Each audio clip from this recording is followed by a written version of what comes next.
We first interviewed one of the British Army's elite super soldiers, John Urwin, in late 2010. Now, in Bases 13, we revisit John in his home in Newcastle, where he reveals for the first time that the British officer who recruited him into the 16 may not have been human. The 16 were also after ancient, possibly alien crystal energy weapons technology, some of which they recovered in Jarabah, described in part 2.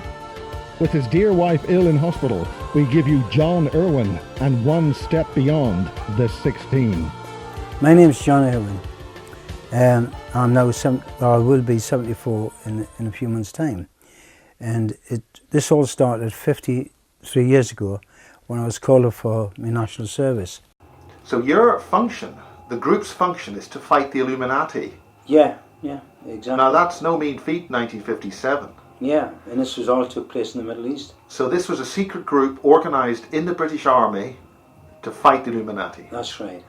And when I went down to North Wales, that's in Wrexham, North Wales, for my basic training, because I didn't drink or go out with the lads to the local naffy, I used to go down to the gym every night. And during one of these nights when I was at the gym, I was approached then by a sergeant who was asking me, was I quite happy where the position I was in, just doing my national service?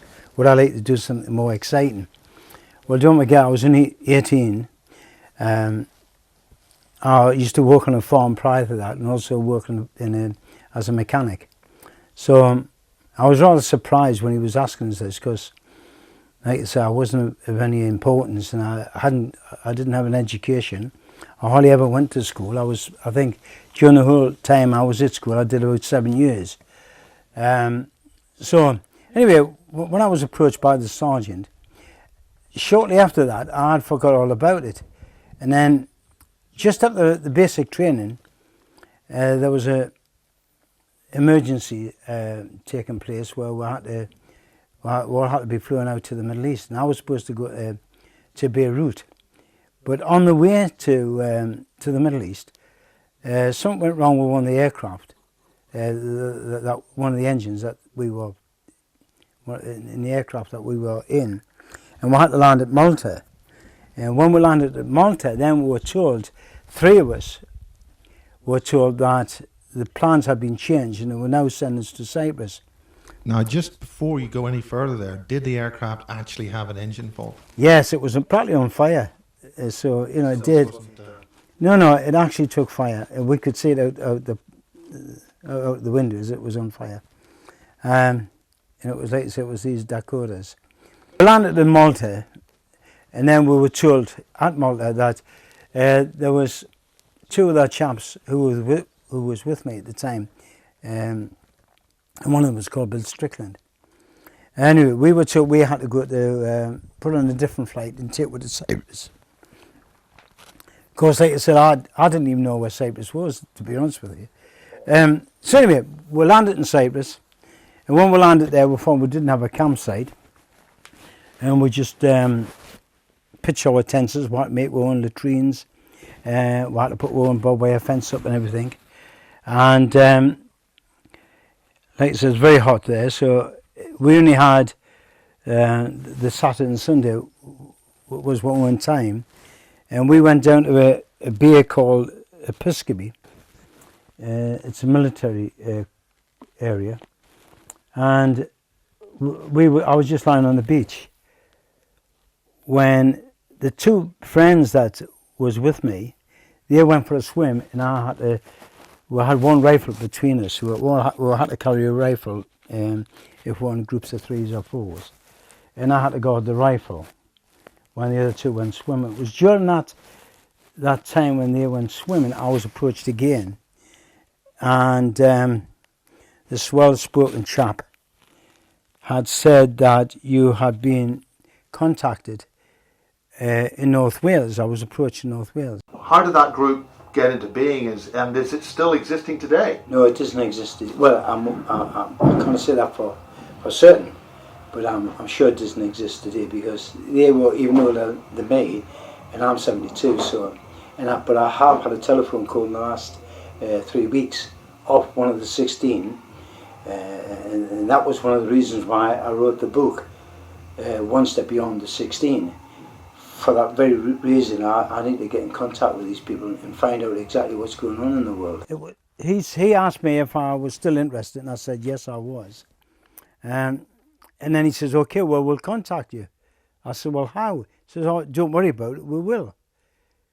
So after that, the two lads that was with me who was swimming, when they came up, they said, who were you talking to?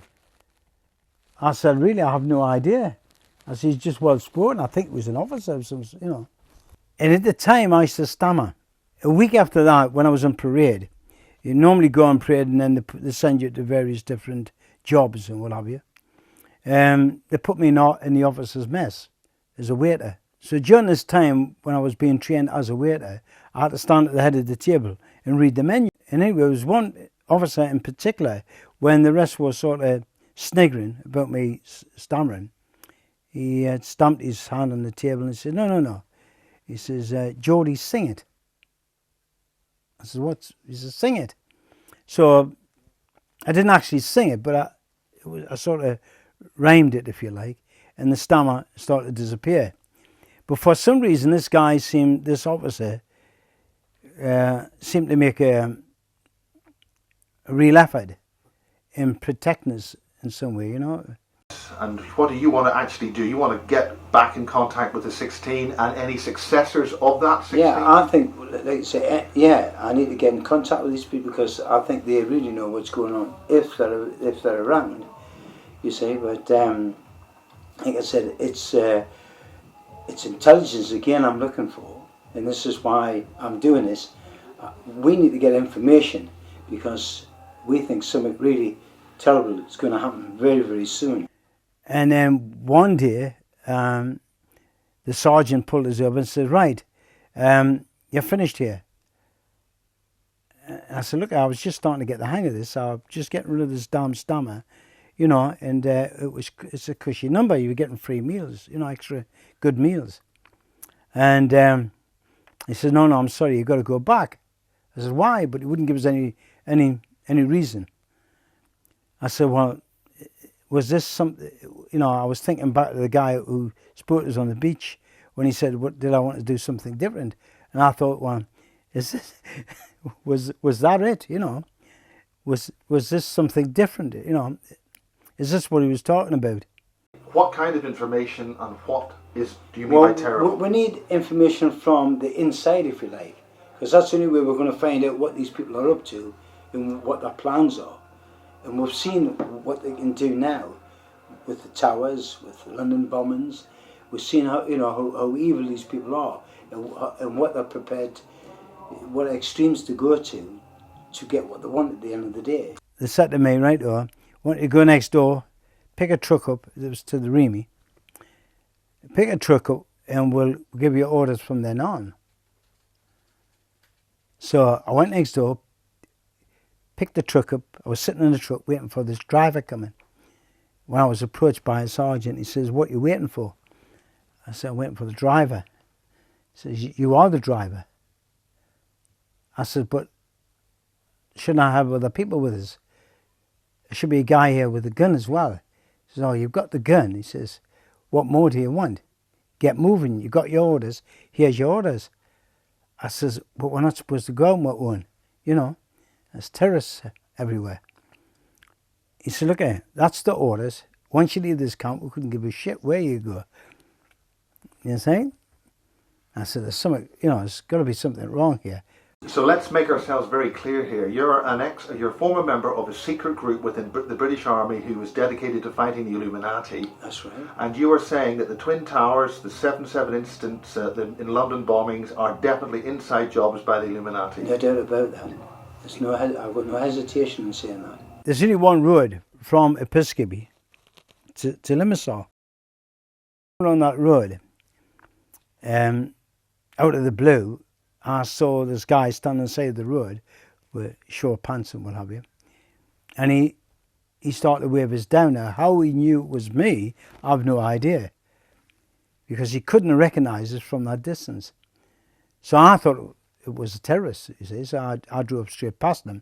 But as I was driving past him, I sort of recognised him. It was the guy on the beach. So anyway, I drove past, and there was dust everywhere. When the dust cleared, I could see him waving his back, so I reversed back. And then he says, right, he says, you remember me? Yeah. He says, right, come with me. And he had this Jeep. I said, what about the truck? He said, just leave it. I said, I can't do that, man. Can't leave a Jeep in the open like this. I said, there's terrorists everywhere. He said, look, just do as I say, it'll be okay. Definitely be all right. I said, well, where am I going? He said, well, you don't ask questions like that. I said, okay. So I jumped in the Jeep, and I was getting a bit worried. I didn't know what to do. I mean, I recognised the guy. He has to be an English officer. He has to be. And that was the only reason why I went with him. Don't forget, I'm not really a qualified soldier at this stage. I just done a few weeks basic training, right? So I jumps in this Jeep with him, and we're heading towards the Trudis Mountains, at the base of the Trudis Mountains. Must have travelled about 3-4 miles maybe. Then we arrive at this, what looked like a hangar, like an old airplane hangar. So we'll pull up outside this old rotten old hangar, and around the hangar is a concrete base which was starting to fall to bits, and there was lizards jumping all over the bloody place. There was equipment, lockers inside, and there was 3 other guys in there. These 3 guys approached us, and they looked like bloody Greeks. They were well tanned, until they opened their mouth.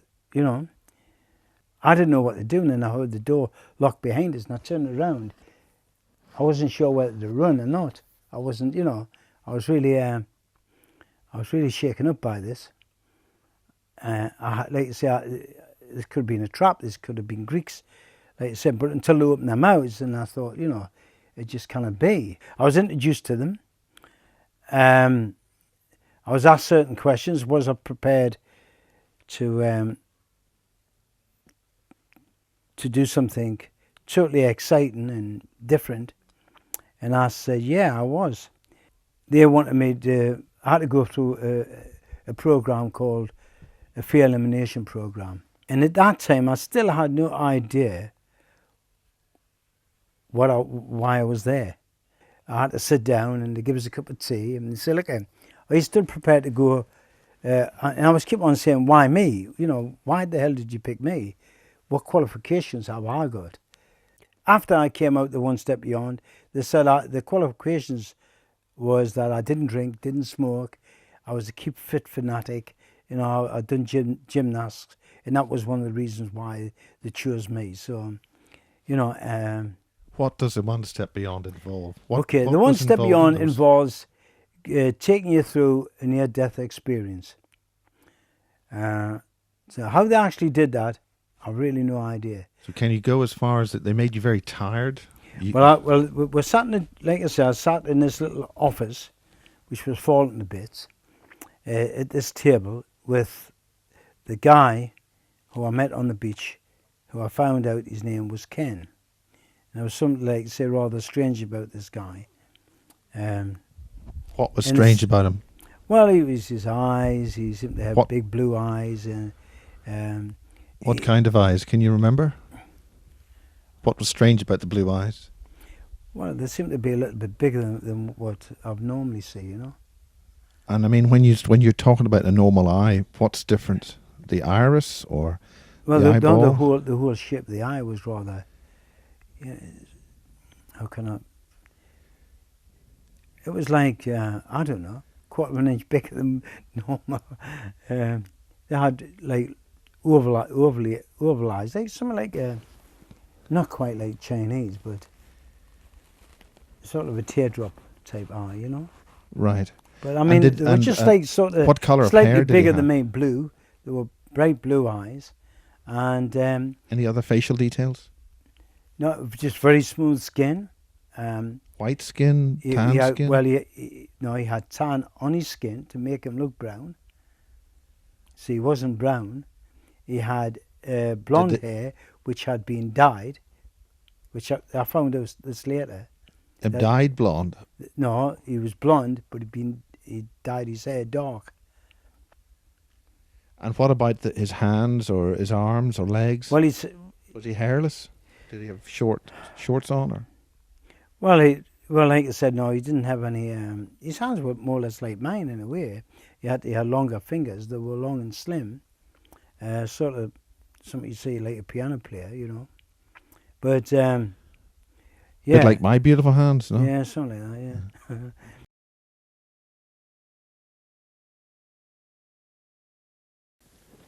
You know, as I was trying to explain how Ken was so different from the rest was,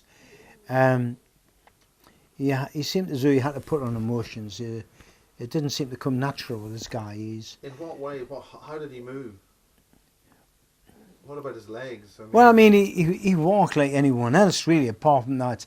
He was more sure of himself in every way. But he seemed to, how can I put it? He seemed to have to switch on and switch off to join in with the rest of us. In other words, when he came along, he didn't take part. He seemed to have to stop and think and then switch on to take part in what we did. What about his hands? Any other details about his hands? Well, he's just had long fingers, like a piano player. They were perfect in the sense that, you know, he wasn't overweight. He was just the right build, and everything was in proportion to what it should be. What was your intuition telling you about him? Well, again, I keep mentioning I was only 18, 19 when I was with these people, and especially with Ken. And Ken just was different, and it was so hard to describe. He wasn't like the others. He was more positive. He came over. He had a presence about him, you know. What was the thing which made him different? Well, like I say, it was his mannerisms, the way he talked, the way he moved. He was a bit like a bit of a robot in a way, because when he turned, he didn't turn quickly. He used to turn slowly and then look at you and then move. How did he look? What did the eyes do? Well, he just do what our eyes did, apart from being big and blue. He used to seem to stare right through you, you know. But and his movements were so precise. Do you understand? He never made a mistake, this guy. Really, that's all I can say about him. It was so hard to describe. He didn't make mistakes. Right, so was he actually a British officer? Remember, he didn't have... Well, I never saw him with any insignias to say that he was a British officer. It was the way he spoke, his natural way of speaking. He sounded like a British officer. Now, for instance, in the book you describe how you were trained for 4 days, but you only remember one of them. 1 day. So something happened so that you could be trained in what you became, what you then switched into called a machine. Yeah. Can you describe anything about that? Okay. On the first day of me meeting these people, they took us into an office where they questioned me for the full day until about 8 o'clock at night. When after that I couldn't actually remember exactly what happened. All I could remember was when I was being questioned, what they did was actually tell me all about life, when I was born, what was going to happen, I was going to grow old, this could happen to you and you're going to die. And they said, well, what's life all about, Jody? What's the point? If there's a heaven, why don't we just miss all this out and go straight there? So they were convincing. And this was called a One Step Beyond. And it was a fear elimination program. But it said they spent all day convincing me that life was a total waste of space. And by the end of that day, they had convinced me that. By showing us photographs of poor people, what happens to them, and where they end up at the end of the day, stuck in some little cottage somewhere, So that really got at me that day. And then at the end, when they convinced me that life wasn't worth living, they actually handed me a revolver. I picked the revolver up to shoot myself, and it was very, very difficult. It was so heavy, the gun, I was so tired. When I picked the gun up to shoot myself, they took it away from us and said, "You fool, what the hell do you think you're doing? Your mom didn't bring you into this world for nothing. Let's explain." And that's when, after that, I can't remember anything. But the thing was, he said, "Okay, look, just relax, have a cup of tea, and just listen to what I have to say." What does his voice sound like? Well, it was Queen's English. What was the tone or the nature of his voice? Soft, sort of long drawn, if you like. You know, it's like as though, how can I put it down? Would you talk like David Niven or something like that? You know, posh English like that. Yeah, or posh English accent he had, yeah. Very precise. Sometimes he repeated himself, and I have no idea why, because I understood every word he said. And then he brought out a coin, a silver coin, and he spun it on the table, and he kept looking at it. But the way he spun the coin was different to what I've ever seen. Normally, exactly how? well, you know, normally if you want to spin a coin, you use your two hands to spin it. You can spin it with one, but it's very difficult. But he seemed to be able to spin it so fast with just two fingers, you know. Yeah. Anyway, he used to spin it, and he used to sort of place his finger on the top as well. So he was controlling it. And he was just talking to us. And then it started off about, why do you think we're here? You know, and I said, why? You mean... What did it mean by, why do you think we're here? Well, this is the point I was trying to get at. He was talking about why we're here on Earth, and, you know, he started to sort of pull life to bits, if you understand. He said, look, when you're born, you start to work, you know, you get up in the morning, you go to work, you do this, you do that, and then you're definitely going to die. And during this period of time, you could be ill, you know, you could lose limbs, you know, you could be suffering from serious diseases. But at the end of the day, you're definitely going to die. And this used to go on. And he was showing us pictures of people in wheelchairs and old people dying. And how was he showing you the pictures? Were they from a book or something? No, they were just, you got a sort of a folder out, and there were large black and white photos. And he kept putting them in front of us. And I kept on saying, well, you know, what's this about? Why are you showing us this? Of course, this went on for quite some time, to the point where I was getting very, very tired, very worn out, to the point where his voice became sort of mumbled. You know, I could barely understand him. And then after that is where things really started to change. It's when I appeared to be, at one point, I was so tired and closed my eyes, and my arms felt very, very heavy. And then when that started to take place, he handed me a revolver. He slid it across the table in front of us. And he said, look, you know that life is really just a waste of space. There is no real reason for it, is there? Think about it. You know, you're definitely going to die, aren't you? And I said, yeah. So what's the point of doing all of this? You know, what's the point of it? It has no meaning. And then, after a while, like I said, I was so tired and getting this drummed into my head about, you know, you're definitely going to die, but how you're going to die, it could be, you know, you could go through a lot of pain. Why not just end it now? And he pushed a revolver in front of us, a service revolver. And he convinced me then, it was a waste of time. And I tried to pick up the revolver, and I struggled to pick it up. It was so heavy, because I was so tired. I got it to my head, and I was about to pull the trigger. And I mean, I actually got it to my head, and I was trying to pull the trigger, but I couldn't. Then he just slowly reached out and grabbed it and put it on the table, and he says, "What the hell are you doing, Geordie?" I said, "Whoa, just wait a minute. You just spent a lot of time convincing me that life was a waste of space here." And I was keep sort of partly dozing off when I was saying it. And he says, "Look here," he says, "you're here for a reason. And that reason is," he says, "you're here to experience life. That's why you're here. Because no other time are you going to be able to feel, touch, have all these emotions. You're not going to have that once you're dead. Once you're dead, you're dead. You're just energy.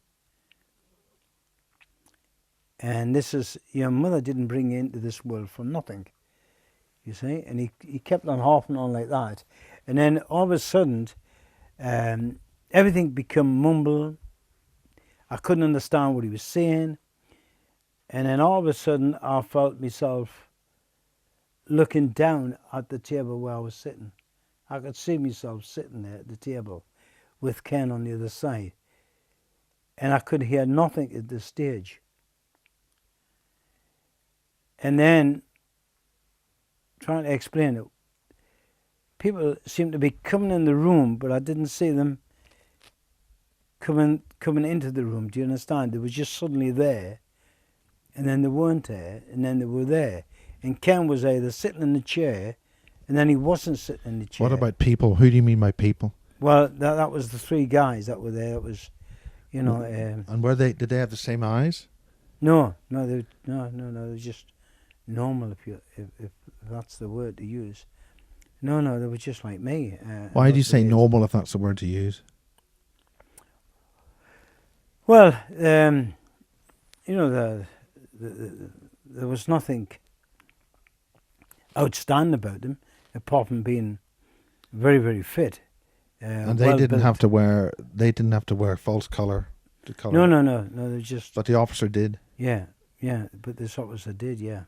And I'm taking him to be an officer. I had no proof he was an officer. So he didn't. And none of these guys didn't have a uniform. In fact, none of them had uniforms. I was the only one who was standing in denims, working a working outfit. So for all you know, they were civilian. Yeah, there could have been anything.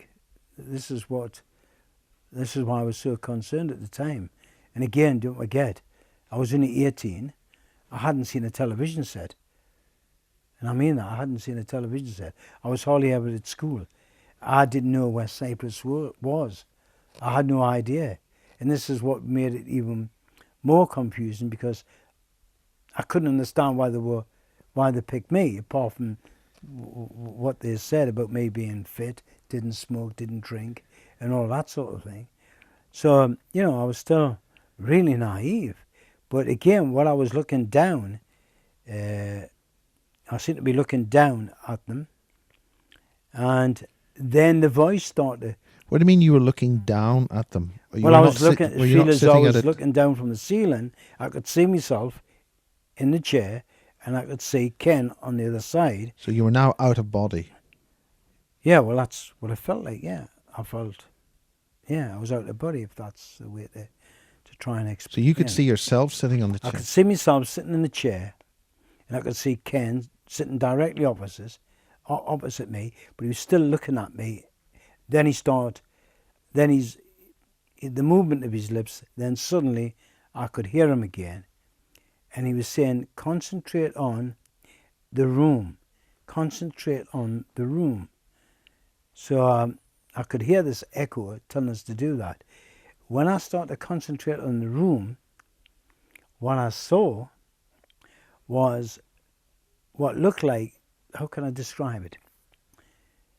Snowflakes or raindrops, thousands of them, but the one coming down, they were traveling around the room, going right through the walls, going through. When they were getting near Ken, and they were like, how can can I put it, like a strange dark blue with a tail of light behind them. When they got in the end, they were bouncing off them, and they were going through the walls, and there was all different shades. Were they like tears? Or Yeah, well, like I said, it's hard to describe. Tadpoles. Because there were different shapes, different sizes. I had no idea what they were until I came out of this. But he was keep talking to us all the time. He says, he kept on explaining what was happening and what I was looking at. You see? He says, what you're looking at is energies, souls. And each one of these is energy, come a soul, come a frequency. He says what you're looking at is energy looking for a vessel. He says that's what they're looking for. But he says each one is different. And he was telling me to concentrate on what was actually taking place in the room. He says, you'll see is 1 minute you'll see is 1 minute you don't.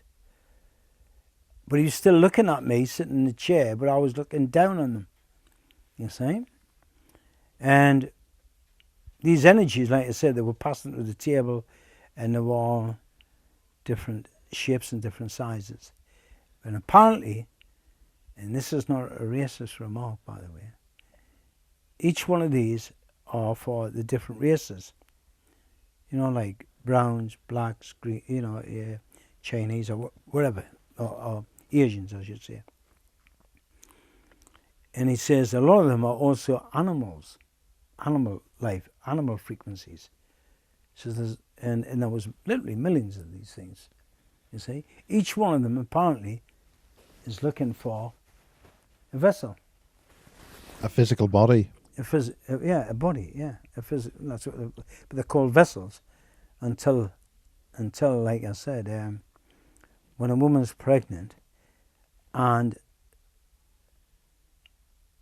the body is developed to the point where the pineal gland is fully developed, is when prior to that, the energy, when the baby starts to kick, that's the other energy, which is electricity, if you like. We've got, 200 odd volts of electricity. That enters the body first, and then the baby starts to kick a little bit and move about. And then when the pineal gland is developed, is when the energy comes in. And that's when the baby really starts to kick. So I'll not go into that too much because I want to make a complete film on that. But that's how that's how you start. The energy comes in. And when you do come in, you come in into the vessel that your energy, your frequency, your soul has no memory. So when you enter the body, you could say you're starting your life with a blank tape. So the second you're born, whatever you see, whatever you record, is what you know. You don't know any more than that. So I'll not go into that too much because I want to make a full-length film about it. How you can have multi-personalities, how you can have sort of a female in a male's body, and vice versa. Anyway, as I said, we'll go into that some other time, and you'll find. So you learnt this. I learned this off. I learned it off again. During this time, when this was happening, it was keep blanking out. 1 minute I could see, the next minute I couldn't, to the point where it became, these blank spots were coming fairly rapidly, and then suddenly I was being woken up, saying, "Come back, Jody, come back, come back, come on, wake up, have a cup of tea." And that was it. When that happened, I was under the impression that I'd been there for about, 17 hours or something. So I've been there, nearly all night. Yeah. nearly all day and all night. So when I woke up, I found they were just offering me tea. When I woke up, they said, have a look at your body. So I was having a look at my body, and I had scratch marks on my hands and a couple on the side of my face.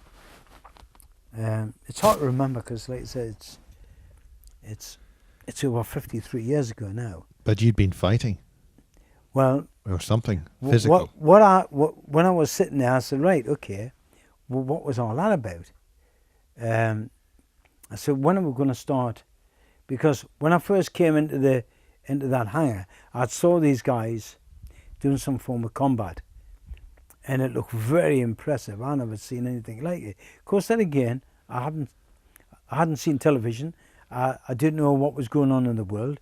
I just knew what I was looking at. I wanted to learn, but how unique it was, I had no idea at the time. And so when I was actually come to and sort of woke up, and I was having this tea, I said, when are we going to start training? I said, what is it you're doing? He says, oh, that's called, the combat is actually called the machine. For 4 days after that, I couldn't remember a thing. All I was taught was after the 4 days that they implanted these skills into my subconscious brain. And they said they had to switch off the conscious brain because it takes in too much rubbish, and they had to switch it off and get to the subconscious brain to plant all these skills. What's the machine? Can you describe that? And this is really what your trade is, really. Yeah, well, the machine is a basic sets of moves that the body does. And like I say, I don't want to go into that too much. I don't want to explain it too much in detail. But it's a set of moves that once the body's learned it, it covers every aspect of combat. In other words, you can disarm And this person, is not no matter martial what he's arts. got. This is not a martial arts thing. No, it's not a martial arts. So if people are visualizing martial arts, it's not martial arts. it's completely different. This yeah, is important. It's completely, yeah. And like I say, and to prove that, we had we'll not mention names again here neither, but we've got documented proof. SAS officers has been up trying to form a contract to acquire these skills, and I won't let them have them. They've seen it. I've been down to their why are you camp. not letting God and country have your skills, John? Well, because the way they are at the moment, they work for the elite. Whether they're aware of that, I wouldn't like to say it, but their skills are fully available anywhere. They're on YouTube. They even train, like I say, they go abroad training people. So what's the point of that? Because you need the element of surprise when you take the enemy on. So, you know, if you don't keep these skills, you're going to lose that element of surprise. And this is exactly what the SAS do. That if you go onto YouTube now, all these top secret skills they've got are fully available, and that's what I don't like about it. So that's what they did with you. And that's what they did with me. And that, what you went through in those 4 days, is the one step beyond. Is that what you're saying? That's the one. Yeah, the one step beyond is seeing what life is. So what happens when you die? When you die, is just blank. There's nothing. You just end up as energy, just like a frequency, like what's in the air now. Just, you know, and all of these energies are floating around right now. They're all looking for a vessel. Look at life on Earth. You've got to ask the question, why are we here? And if you think about what Ken said, look, you get up in the morning, you go to work, and you do all this, you have kids.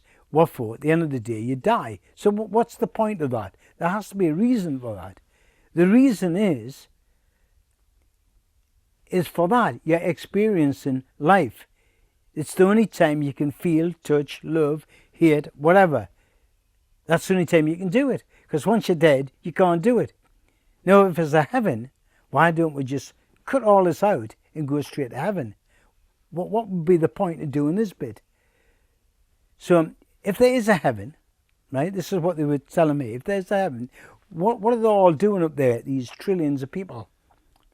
So there's trillions of people in heaven, what are they doing?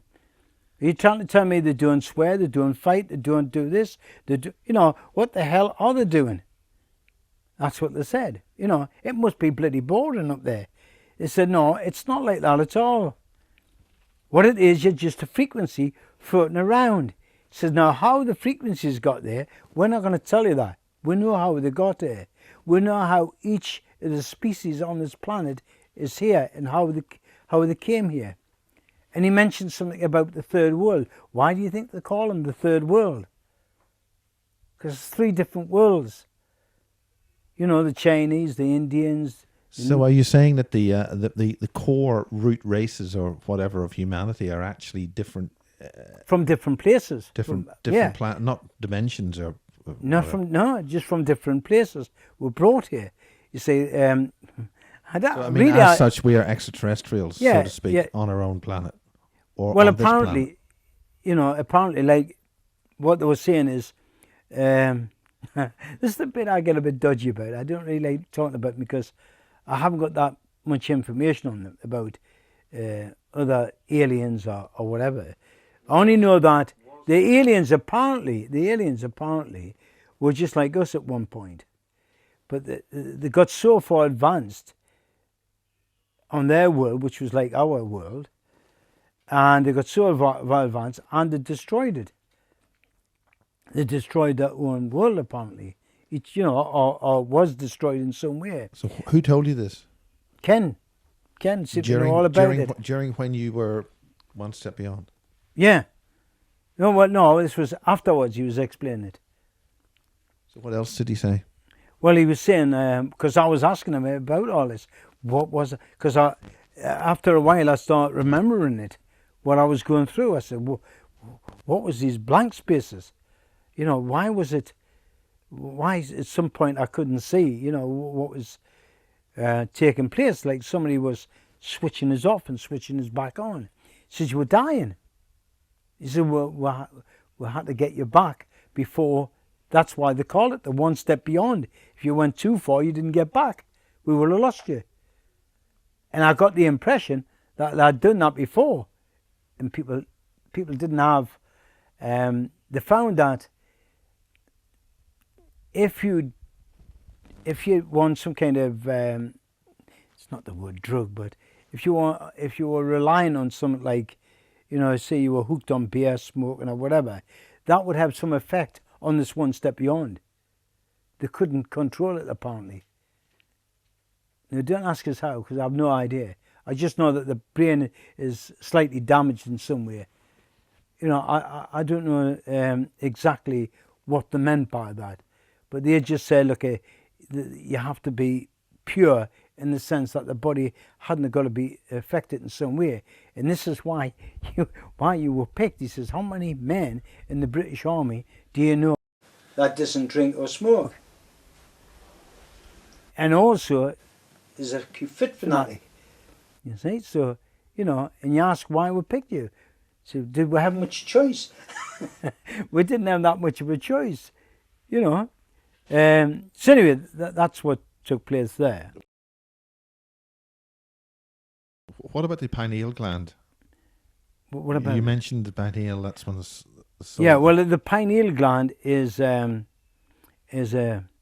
transmitter cum receiver, and when the pineal gland is fully developed, it sets off a signal, which your energy. Well, I'm saying your energy, the energy that it attracts the energy to that pineal gland. And that's when it enters through the pineal gland into the body.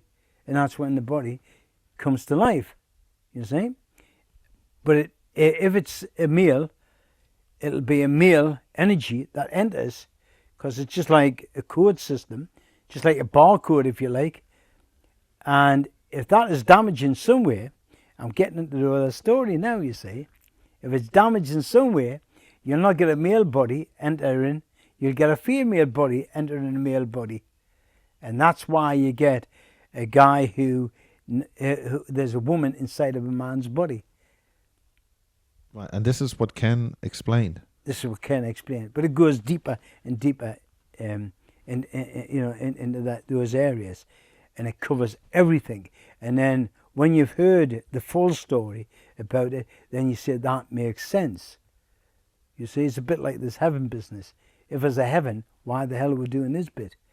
You know, what's the point of all this pain and suffering? No, this is what makes it so important, because this is the only time you're ever going to be able to feel, touch, and do something. You understand? When you're in the vessel, you can do things. Prior to that, you can't do anything. You're just floating about, looking for another vessel. That's basically what it's all about. Of course, your church is not, don't want you to know that, for obvious reasons. Once the conscious brain understood that the subconscious brain had the skills, the conscious brain was getting sort of surprised. So the surprise had to, but by the more practice I did, the more the conscious brain start to recognise or take it on board, if you like, what skills it really had. The conscious brain has to get used to the idea, so it was relatively easy. So it makes you able to consciously switch on the unconscious skills. Yeah. So these which things you need to do in battle when you need to. Yeah. You see, if the conscious brain has to study the moves, it gets confused.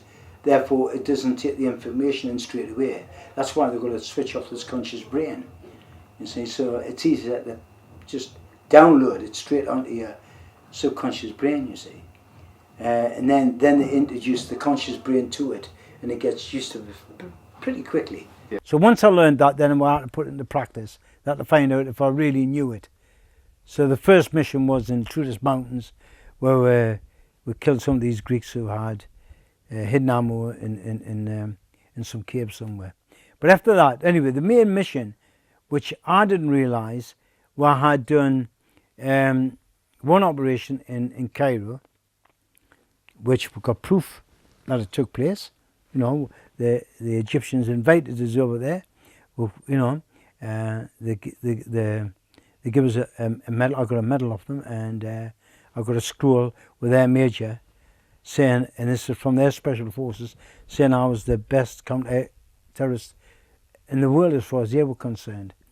That operation we went into Cairo. So we went from Cyprus by helicopter to near Tyre, refueled, because don't forget the helicopters them days couldn't travel any real great distances, and this was what we used to, what was nicknamed them hackneys. They were they were used for as like an ambulance service, if you like, you know. We were dropped off near 15 miles southwest of Port Said, near the Nile. So we had to get from the Nile, 4 of us. We had to get from the Nile down to Cairo. So the object of the exercise is, in Cairo, there was a building surrounded by two barbed wire fences, which had guard patrols. It was well guarded, put it that way, and it was mainly Russians that were there. We were told to get into this office and require documents, and that's what I was told, that we were just there for certain documents, and we had to get rid of this guy who was a scientist, and that's what I was told at the time. So we did get in, and it's a long story, but it's in the book, in my book, the 16. It explains in detail how we got in that building. If people want to get details of the missions, they can read the book. Yeah. Okay. But in a nutshell. Well, in a nutshell, what we had to do was we had to get into this compound. The compound was surrounded by 2 barbed wire fences, which was approximately 12 feet, 14 feet high, with a guard patrol, a dog patrol in between the barbed wire fences. So we had to get from this building that had been struck by bombs or whatever. Don't forget, just a year prior to that, it was going there. The Israelis had attacked Cairo. Yeah, you know. We're talking 1957 now? 1958, 57. Well, it was 58 when I was out there. So the mission. It was a year prior to that, 57, when they attacked Cairo. Somewhere about that time. So when we went there was still a lot of buildings that were damaged and roads damaged, you see. But anyway, again, we had to get from one building across the 2 barbed wire fences, and this is where the skills come in. These are the skills that our special force haven't got. And I'll not describe exactly how we did it, but some of the descriptions is in the book, you know, and how we did it. Anyway, we got into the building. We caused a distraction on the outside of the building to make sure that the 2 guards that were guarding this guy dashed down into the courtyard because we had set fire to a generator. At least I think it was a generator. And when they did that, we got into this office. We killed the guy with his own gun. We made it look like suicide. And this is what we did. We shot the guy. There was only one big door in the room. There was no way out of that room. And what we did was shot the guy. We saw the keys on his desk. We locked the door, put the bolts in, put the chair underneath the door, put the keys in his pocket, but we weren't in the room when we did it. Nothing magic. We were outside in the corridor when we did this. That is explained in the book, how that's done. And this SAS officer, who really thought that was a real fairy tale, when he came at my club, I did it in my office and showed him how it was done. And he was, you know, completely gobsmacked. He was shocked. And, they wanted to know why. And then eventually you went back. The Egyptians invited you back. The Egyptians invited us back. And when was that? And the reason why they invited us back... You've got these wonderful photographs to show us. Yeah. The reason why they'd read my book, and one of the reasons why they invited us back, because I was the only guy who knew, which is in my book, a place called Jaraba. I was the only guy who mentioned it, because it's been taken off the maps. But I have a map upstairs now with it on. And they were very, very impressed, and that's why they invited us over there. We had killed quite a few of their people. They were really annoyed about that, and I thought at some point they weren't going to let us go, But they did. Everything was okay. They gave us a medal. Like I said, they gave us a scroll, which I've got in the staircase there. And we're their major of the 3/7s, which is their special forces.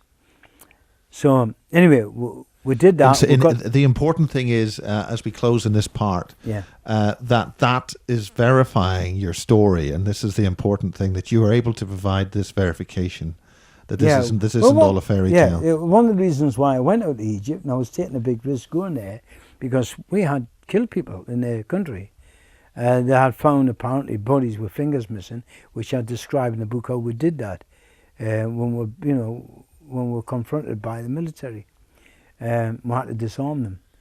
So, but all of this, like I said, is in the book. But this is why they invited us over there, and they knew about Jaraba, and they were very excited about that. And then, like I said, we're closing on this part, and we'll have a little bit of a rest, and we can talk about Jaraba then. Yeah, we'll talk about Jaraba. Okay. And the other important things that you've got to say about what's going on in 2012 and the war. Yeah. Okay.